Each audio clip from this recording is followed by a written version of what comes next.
Hey everyone, this is Cynics, and today I'm going to be talking a bit more about Corel Painter, but this time I'm not going to be talking about the interface stuff, and instead I'm just going to be talking about brushes, since that still seems to be the main question I get in YouTube comments and stuff like that, is about what brushes I'm using and what brushes I think people should use and stuff like that. So it's a bit complicated, and I'm always a bit hesitant to recommend a brush. And that's just because finding a brush that's right for you, it's a bit like dating, where your different styles and techniques and everything like that, it's going to affect how you use the brush and how it works for you. So the brush that works best for me is probably not the brush that works best for you. And in fact, the brush that I use mainly, let me just talk about that. Well, one of them is the Scratchboard Tool, but the other one is the thick and thin pen, and this pen is just not the classiest pen. It's not a pen I'm real proud of using all the time, because as you can see, I don't know if you can tell, but it's a very hard-edged pen, and it's kind of messy, and it doesn't have really great control. But that's kind of why I like it, and I'm very used to it. But it's no good for creating, say, very photorealistic stuff, because you can't get a good gradient. You can see if I try to kind of go softer and softer. Because this is a hard-edged pen, it's just, you're always going to see a bunch of lines overlapping. And let me talk a little bit about just terminology real fast. So you can see I said this was a hard-edged pen, but let me go over some other stuff first. Basically, there's the edge or the tip of the pen, and that's just the shape of the pen. You can see there's a line here on the screen, and that's actually the shape of the brush. So this one's just a flat line, and this plays up a lot more importance in Photoshop, where basically the shape of the brush is one of the main factors. And in Photoshop, you'll get a lot of fun using custom brushes, such as ones that have the shape of a leaf or something like that, and you can use those to create interesting textures and stuff. But in Painter here, we pretty much just have flat edge things, and we have round edge things. So here's a round edge brush, and you can see it's a round circle, and it creates a round circular brush stroke. But the other factor I'm going to talk about is whether something is hard edged or soft edge. So once again, this round brush, you can see it's a hard edge. There's no gradient going along anywhere along the edge. It's just, very much solid color here and there. But if I was to say use something I don't know, I have a good example, but the digital airbrush, you can see this. It's very soft around the edge. So this is what we call a soft edge brush. It doesn't have a hard edge. It just kind of blends in. And these are actually really good for doing blending. Unlike that thick and thin pen, you can see if I was going to do something really realistic, you'd want a soft edge brush, because that would create those really subtle gradients, and you can get away with doing all kinds of nice color shifting and stuff like that. So the other main factor, other than the tip, and other than the hard-edged, or soft edge part, is the pressure, I'll call it the pressure jitter, or just the jitter in general. And when I refer to the jitter, that's just talking about what happens when you press hard or soft on your tablet. So for instance, I don't think this one has any jitter, so I could press hard, I could press soft, it's just going to create this flat line. But if I go to something like the Scratchboard Tool, if I press soft, it'll create a thin line, and if I press hard, it'll create a fatter line. So you can see there's a jitter on the size, so that's what we call a size jitter. And now there's another main type of jitter, which you're probably familiar with, and that is the opacity jitter. So you can see if I press lightly with this one, I get something that's very low opacity, or if I press harder, I get something that's high opacity. And this one also has a size jitter, so you can see the light one was actually smaller and the heavy one was thicker, but you can turn those off and on and stuff like that if you just want opacity jitters or just want size jitters. But those are the main things. So jitter, the shape of the tip of the brush, and whether it's hard edge or soft edge, which also is just part of the tip of the brush thing. You'll see that in Photoshop. So anyway, that's it for the terminology, the basic terminology. That's enough to get you through. Let's talk about the brushes I use. There's the Scratchboard Tool, and this is my hard-edged, no opacity jitter. It's just a size jitter. And this is great for doing lines. You can see the lines quality is very smooth, so you can get really nice smooth lines. And these brushes in Painter actually have an interesting property, and I've talked about it a lot, but you can see how it's a flat edge. You see how it's like closing on a flat edge there? Oops. But that kind of gets into it. But if I turn, the flat edge actually changes and it follows the direction I'm traveling. And this is something that I'm not sure if Photoshop brushes have, but it's something I like about these Painter brushes because it makes all kinds of weird things happen if you just like keep switching direction and just kind of tapping at it with random things. You'll get a lot of random shapes because the brush is trying to autocorrect to the direction you're making your stroke. So if it doesn't know which direction it's going, it just kind of freaks out. But you get these good shapes that are kind of fun for industrial design, and they kind of can help inspire designs. So that's an example of a brush that has it. And really quickly, let me find a brush that doesn't have that. Well, I think a calligraphy brush would be a good example. Let me find a better one. Here we go. Calligraphy. So you can see this one. Let me zoom it in. So the shape of the brush is like this, and if I turn it or go in a different direction, I'm not getting any different effect. The shape is always in this direction. The angle is always the same. So that's how a lot of brushes operate in Photoshop and stuff like that. But anyway, I think that's it for the terminology. Once again, I think that's it for the terminology, but who knows? I'll probably be coming back to it for something else. So let me get rid of that stuff. So the Scratchboard Tool, it has that kind of neat factor.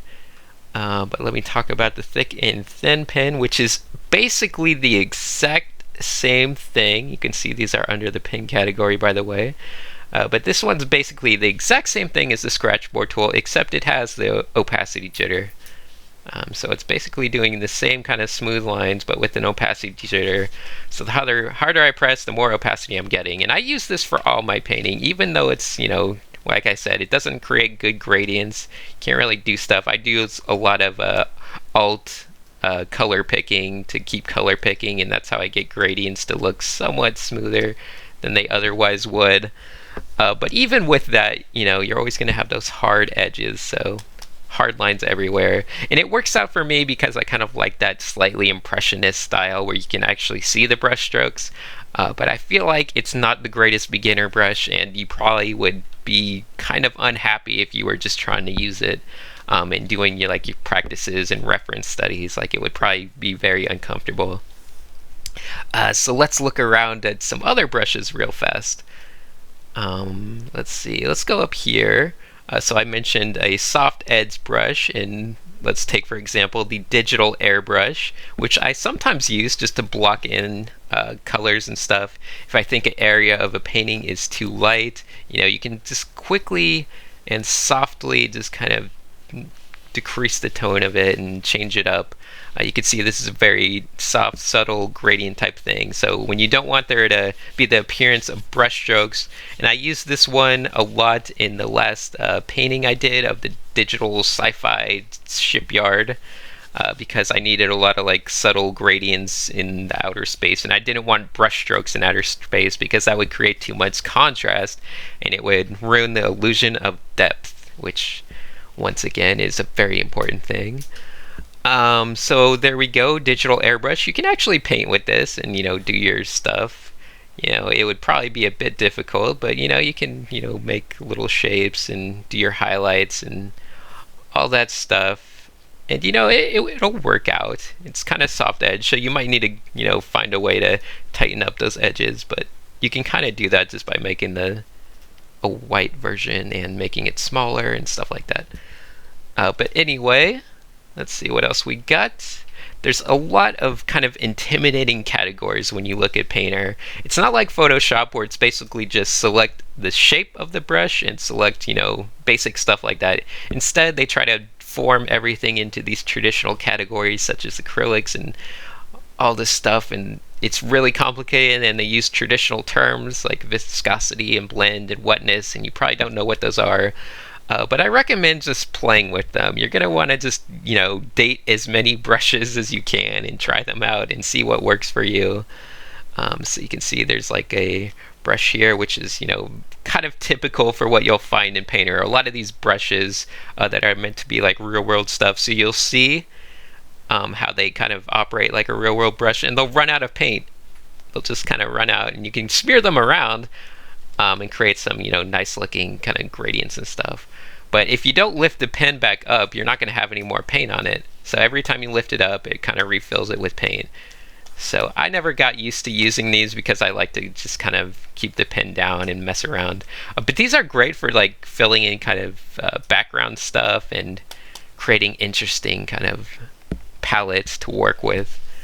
So you can see that's kind of a typical thing for them, and you can actually make it so the brush doesn't run out of paint by messing with this viscosity setting. So like right now it's not running out of paint, it's always having something on it, so I can just keep doing brush strokes and it'll keep filling in color and stuff.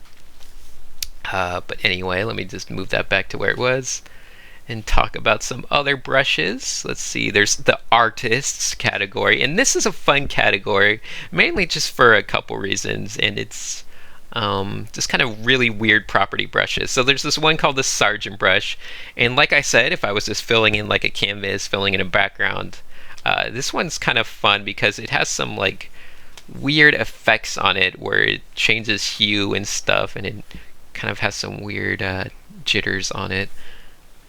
See, but you can see it just kind of creates this like dripped paint kind of feels at times, and you can see how it's getting these like deep saturations and dark colors. Like, why is it getting these black colors? It's just like there's some bright orange here. It's just a lot of like crazy randomness happening, and that's kind of good because it can simulate kind of more traditional stuff. So if I want to make something that looks more traditional and painterly, sometimes I'll throw this brush in there and it'll really create this like dripped paint rather look. But anyway, let's see what else we got real fast. There's the FX brushes, which are good, and let me just show those off real fast. The main one you see me using is the glow brush, so that's right here, and the glow brush, and this one is just great for making primary light sources. So you can see right here, bam, suddenly it's glowing with bright lightness, and it looks like there's a light right there. And there's all kinds of weird stuff that I don't use any of these other ones, but you can see there's like weird fire brushes and I don't know, furry brushes to make things furry, I guess. But I wouldn't use these because they look way too digital. The only one that you can really get away with is probably the glow brush because it doesn't really create a strong digital look. It does make it kind of look little digital, and it would probably be better to do it by hand, but just for time saver, the glow brush is great. So let's see, we got a bunch of random brushes and things, and I've actually been trying to figure out where to improve my own personal brushes rather than just using the thick and thin pen. I want to find some new stuff. So let's see, charcoal chalk. Chalk's interesting because it picks up the underlying paper texture, and I'm not going to really mess with it right now, but the paper texture it's set at default is just this kind of grainy looking one. So you can see how the chalk brush is very grainy, but you get some nice blending things going with this, and it's kind of an interesting brush to play with. So that's kind of fun and weird. But meanwhile, what I'm trying to do is find a new brush that I can play with. So I think I'm going to stick with something that's like an Impasto, because those are kind of crazy, and you'll see it has the main thing that I like about Painter brushes, and that is that it follows my my brush strokes, so I can like do those shapes just like the thick and thin pen and the Scratchboard tool. But the things I don't like are basically that it runs out of paint, like I mentioned. But it also creates this like weird texture thing that's completely independent of the actual kind of brushwork and color you're putting down. So you can see how there's these like weird striations and lines in this brush stroke. And even if I go back in with just like a regular pen tool, like I was gonna black it out or something. Let's see, where's this Scratchboard Tool? If I was just gonna like make it, you know, a bright color like yellow, I can't actually get rid of those striations and lines. You can see they're still visible. I don't know if this will show up on the video, but even if I, you know, just try to fill it out black, well, I guess black will hide it, but if I try to like put the canvas back to white, those lines will still be there. And it's kind of a weird, unique thing about the Impasto stuff. It creates this like weird secondary texture layer that's completely unaffected by everything else. So I kind of like it though, and it's kind of an interesting look, and you can mess with that layer too. So anyway, back to that Impasto oil. You can see it's kind of fun to play with and interesting, but it's not quite right. So let's get into the customizing brushes stuff, because that might help you out. So we're going to take our brush, Impasto oil, because that seems like the most fun, and we're going to create a copy of it, and we're going to put that in our own special category that I made called Scenics. And now we have a copy of this down here in Scenics, Impasto oil, and this is just the same brush as we copied. But now since we've copied it, we can mess with it a bit. So I'm going to press Control B. There we go. We open our very extremely complicated brush editor, and there's like literally menus upon menus and all this crazy stuff everywhere. And a lot of it is kind of simple, such as size and minimum size, and that has to do with the jitters like I was talking about. It has no expression right now, but if I set it to pressure, then it should be smaller, but it's not. Oh, I gotta change the minimum size. There we go. See, now it's a little tiny line, and it'll get bigger if I press harder. So that's kind of an interesting thing. But this whole viscosity thing is bugging me, so I'm just gonna go ahead and set it to 0. So now, as long as I'm holding it down, it'll be painting, except it'll be picking up the colors, which is kind of interesting. So I have to kind of put in new colors, or else it just kind of gets muddy. But that's kind of an interesting effect. And there's other ways to control it so it doesn't even do that. Maybe with blend. Let's see. Yep, that's the one. So if I turn off blend, then it just completely is like a normal painting brush. Right there. So that's pretty good. And you can see there's a lot of like texture stuff going on. But let's go back and turn that back on. Okay, let's see. What else can we mess with here? I actually think this effect that it's creating is a bit too strong in these lines. They're a bit too strong, so let's go into Impasto here, and you can see how it says draw to color and depth. If I were to set this to just depth, I can make a brush that only messes with those striations and lines.